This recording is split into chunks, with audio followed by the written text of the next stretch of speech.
Hey guys, welcome back to Orchid Hunters Australia. This is the summer special, as promised not long ago. It's still summer, still beautiful weather, but I've got a bunch of things that you might like to see, so I thought I'd throw it out there now. There's been a few adventures throughout montane forest and some woodland areas with a couple of interesting four-wheel drive obstacles and tracks and stuff, so hope you like it. A faint silhouette on the horizon, just about an hour and a half from Melbourne. I'm in the subalpine area of Mount Donabuang and surrounds.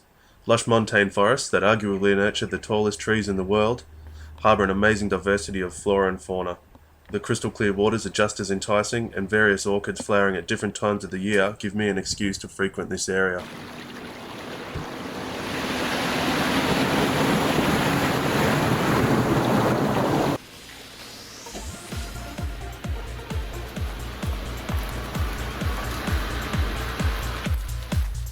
The first orchid we come across is a Mauve Leek orchid. It's common in boggy alpine vegetation and is a member of the Prasophyllum family, which has around 140 species in Australia. It's responding well, even some years after Black Saturday, and is surrounded by flies which like to pollinate it and irritate photographers.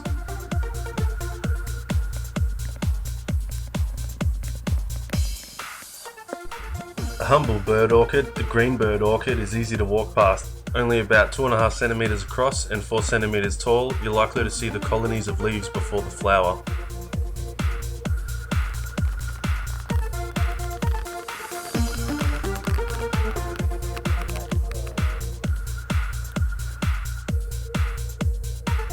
Now slightly larger and of purple coloration, large bird orchids can be found in a variety of habitats, from wet and dry forest to subalpine herb fields. The curious bumps on the lip or labellum are known as calli and are often arranged in a manner that attracts a pollinator. We find calli on a whole variety of orchids, forming bizarre arrangements in conjunction with the labellum.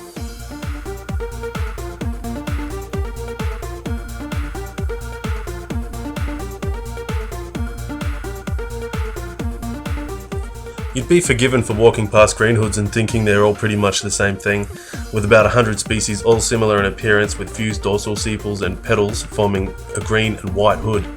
Once you get your eye in, the green hood alliance can be an enlightening challenge.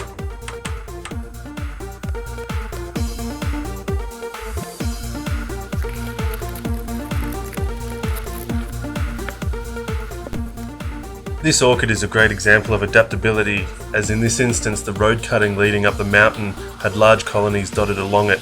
Not that the greater is a positive impact, but these montane green hoods are doing well.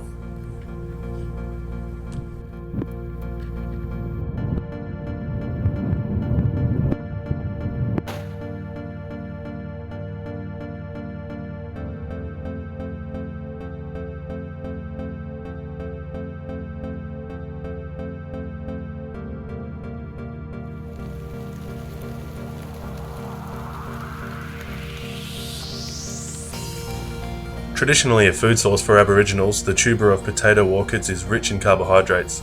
It's what's known as a saprophyte. It doesn't photosynthesize and has no leaves at any stage in its life. It gets what it needs to grow from decaying organic matter and a symbiotic relationship with fungus.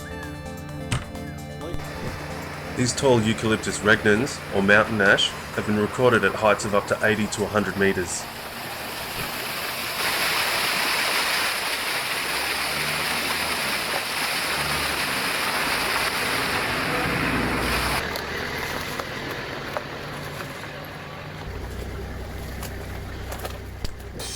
Heading out of the mountains down towards the foothills, the vegetation starts to change, from tall closed forest to a short closed woodland style structure.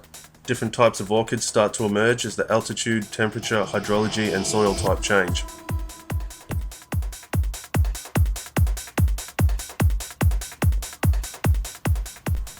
Bearded orchids are another brilliant example of a modified petal, the labellum looking like a beard, some species even having eye-like dots on the column.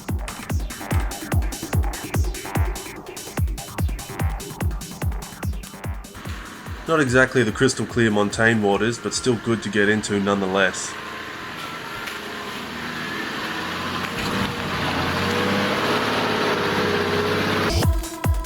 Not looking like much at the moment, these orchids are often accidentally walked over when young or picked growing on roadsides and tracks. They can be called common, but being another saprophyte, they cannot be propagated, so losing just a few flower spikes can be a real blow. They often form impressive colonies, and there are a few species demonstrating various colours or patterns.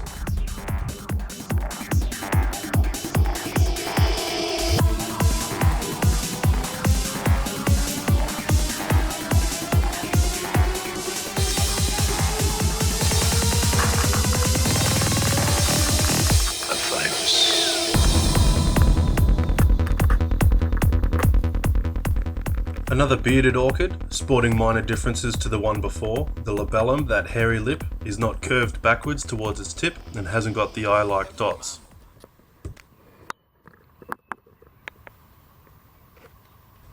Very similar in appearance to the Gastrodia we saw before. The drooping tip of the flower spike here defines it, as opposed to an erect position that the other one had.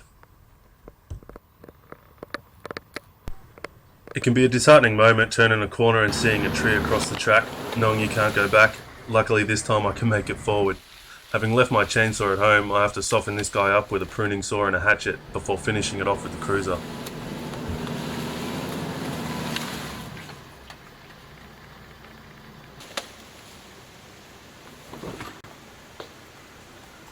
I got excited when I found this guy.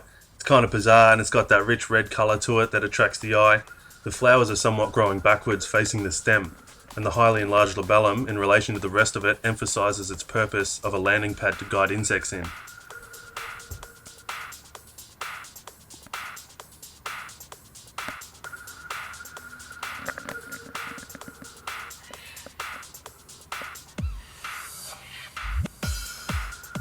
These brown beaks are on their way out, normally a deep matte purple. It's starting to fade into that paler coloration, but they demonstrate a unique flower structure shared by two species endemic to Australia.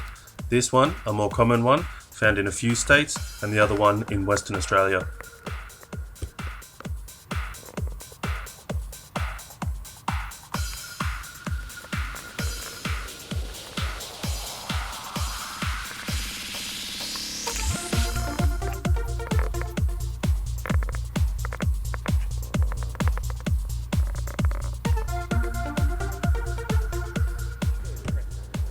A welcome and common sight, this juvenile echidna may look like its rear legs are hurt and its walk, or rather its waddle, doesn't help. It will get used to them in time, and they will be a major part in its defence mechanism, forming 4 outward points to secure it into the ground and prevent it from being flipped over. As it digs itself into the ground and secures itself with its feet, the second and most obvious phase of its defences comes into play. A back covered in spikes to deter predators from making contact. This individual has also buried itself head first next to a tree to minimise its exposure and surface area. A curious animal may also be punctured by its spikes by getting too close and the animal flinching.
Checking the immediate surrounds of an orchid for others before settling in to take photos is standard issue to prevent damaging the population, but there's other reasons to pay close attention. It's easy to learn the hard way, and I wouldn't want it to be a brown snake.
So that concludes the summer special, perhaps part 1, if the season remains good. If you like any of the orchids that have been shown today, some of them are available commercially. You can go onto the Facebook page, Orchid Hunters Australia, and check out some of the nurseries, or you can just Google for some of your local nurseries as well. Thanks for watching.